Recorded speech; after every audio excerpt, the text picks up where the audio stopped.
A very good morning to all of you. I am Dr. Ranjita and you all are welcome to Zumexa classes. आज के इस lecture में हम लोग पढ़ने जा रहे हैं साइंस एमसीक्यूज को और साइंस एमसीक्यूज के जरिए हम लोग रिवाइज कर रहे हैं साइंस. So let's start. अगर आपको कोई स्पेसिफिक सवाल है तो आप मुझे इस ईमेल एड्रेस पर मेल कर सकते हो. आपका कोई रिक्वेस्ट है तो वो भी आप मुझे बता सकते हैं. ये मेरा इंस्टाग्राम हैंडल है और ये मेरे टेलीग्राम चैनल का लिंक आपको दिया गया है. इस टेलीग्राम चैनल पर आपको मेरे सभी लेक्चर्स के पीडीएफ मिल जाएंगे जिनको आप रिवीजन के लिए डाउनलोड कर सकते हो. मेरे बाकी के लेक्चर सीरीज देखना चाहते हो तो वो सब भी आपको यहीं मिलेंगे. पहला सवाल इस सेट का आपकी स्क्रीन पर आपको नजर आ रहा है. इसमें आपसे पूछा जा रहा है which lymphocyte produce protein in response to pathogen into our blood to fight with them. कौन सी लिम्फोसाइट की टाइप जो है वो हमारी बॉडी के अंदर प्रोटीन प्रोड्यूस करती है जो कि हमारे इन रिस्पॉन्स टू पैथोजन जो हमारे को फाइट करने के काम आते हैं. कहाँ से सवाल है? एनसीईआरटी का सवाल है. Class 6, class 7, class 8 NCERT. तो T lymphocyte, B lymphocyte, immature lymphocyte and none of the above. हमने लिम्फोसाइट्स के बारे में पढ़ा था, हमने इम्यूनिटी के बारे में पढ़ा था. जिस किसी को भी तकलीफ है इम्यूनिटी को समझने में, मेरा इम्यूनिटी वाला लेक्चर देख लेना भाई जाकर. बहुत अच्छे से मेहनत करके बनाया है मैंने आप ही लोगों के बेनिफिट के लिए. ठीक है, तो इसका वही जवाब है. जब हम लिम्फोसाइट्स के बारे में बात करते हैं, B lymphocyte is the answer. तो जब हम लिम्फोसाइट के बारे में बात करते हैं तो प्राइमरी और सेकेंडरी इम्यून सिस्टम की बात होती है. उसमें हम बात करते हैं दो तरीके की लिम्फोसाइट्स हैं, B lymphocyte and T lymphocyte. तो बी लिम्फोसाइट क्या करती हैं? प्रोटीन में प्रोड्यूस करती है in the blood in response to pathogen, जिसको हम कहते हैं एंटीबॉडीज. जो प्रोटीन्स की बात हो रही है हम एंटीबॉडीज की बात कर रहे हैं. तो बी लिम्फोसाइट्स क्या करती हैं? एंटीबॉडी प्रोड्यूस करती हैं. ये मैंने आपको बहुत अच्छे से रटाया है ब्लड वाले चैप्टर में. टी लिम्फोसाइट्स क्या करती हैं? ये एंटीबॉडी प्रोड्यूस नहीं करती but help B cells in producing them. वो उनको हेल्प करती हैं अलग तरीके से. अगला जो सवाल है आपकी स्क्रीन पर उसमें आपसे पूछा जा रहा है मैच द फॉलोइंग. कहाँ से सवाल आया पहले तो बता दूं, एनसीईआरटी से सवाल आया. एनसीईआरटी में इन सभी एसिड्स के बारे में हमने डिस्कशन किया है ऑलरेडी. ये जो सवाल है ये स्टेट पीसीएस का भी बड़ा फेवरेट सवाल है. स्टेट पीसीएस सारे के सारे स्टेट पीसीएस अलग अलग कि घुमा फिरा के एक 4-5 जो चार्ट देती हूँ मैं आपको, एसिड पहले भी दे चुकी हूँ, उसमें से घुमा फिरा के वो एसिड्स को इधर से इधर कंबाइन करके आपसे पूछते रहते हैं मैच कर दो. तो देखिए सावर मिल्क जो होता है, कर्ड जिसका बन जाता है, उसके अंदर कौन सा एसिड होता है? आप एक दो को भी मिला देंगे ना तो भी आपका आंसर आ जाएगा. सावर मिल्क में क्या है? इसके अंदर है लैक्टिक एसिड. तो 1 का जो है सी का जो है क्या है? सी का 1 है. ये देखिए इसी से मिल जाएगा. टोमेटो के अंदर कौन सा होता है? एक को भी आप मिला दोगे ना तो आपका जवाब आ जाएगा. तो अगर आप देखेंगे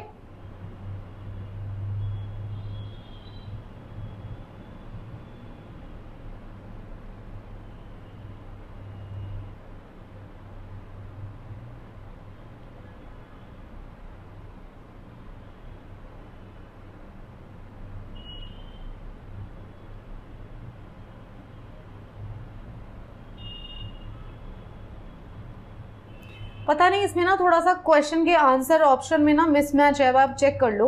ठीक है, ये देखो इसमें क्या गलत दिया हुआ है. सावर मिल्क के अंदर होगा लैक्टिक एसिड, राइट. तो आप ये चेक कर लेना, उसको मत देखो सीधा आंसर 2 मत देखो, यहाँ पे एक्सप्लेनेशन पढ़ लेना भाई आप. सावर मिल्क के अंदर होता है लैक्टिक एसिड, टोमेटो के अंदर होता है एक्सैलिक एसिड, चींटी काटती है तो उसके अंदर मेथेनोलिक एसिड होता है और विनेगर के अंदर होता है एसिटिक एसिड. तो ये आपको रट लेना है.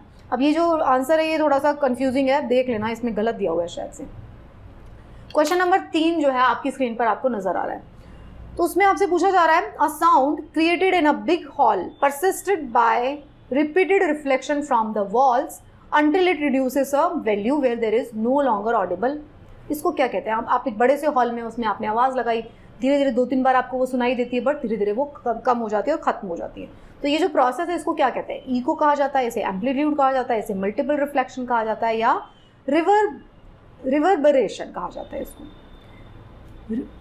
रिवर्बरेशन कहा जाता है. रिवर्बरेशन कहा जाता है या इको कहा जाता है या एम्पलीट्यूड कहा जाता है या मल्टीपल रिफ्लेक्शन कहा जाता है? बताएं.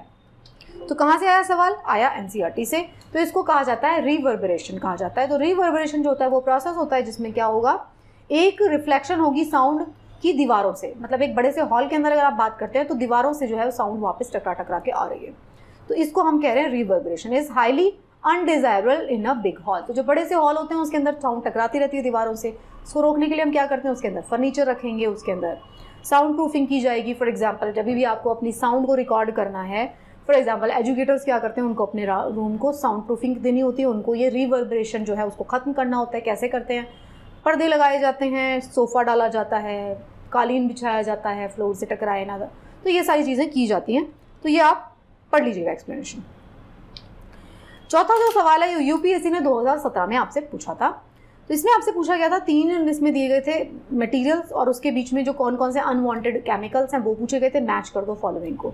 लिपस्टिक के अंदर लेड होता है, सॉफ्ट ड्रिंक के अंदर ब्रोमिनेटेड वेजिटेबल्स ऑयल होते हैं, चाइनीज फूड के अंदर मोनोसोडियम ग्लूटामेट होता है। देखिए मोनोसोडियम ग्लूटामेट कहाँ से आया था, उस टाइम पे कंट्रोवर्सी चल रही थी। तो 3 तो बिल्कुल सही है, लेकिन 3 तीनों ऑप्शन में दिया गया। Which of the pair given above are correctly match, तो 3 तो तीनों में ही दिया हुआ है।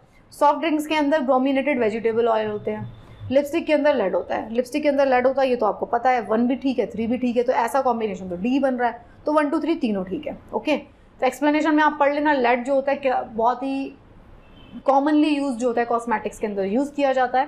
देखिए ये जो यूपीएससी को बड़ा फेवरेट है, उसको पॉल्यूशन के बारे में, ऐसे केमिकल जो हार्मफुल हो सकते हैं, खाने में डले हुए हैं, ये सब उसका बड़ा फेवरेट टॉपिक है।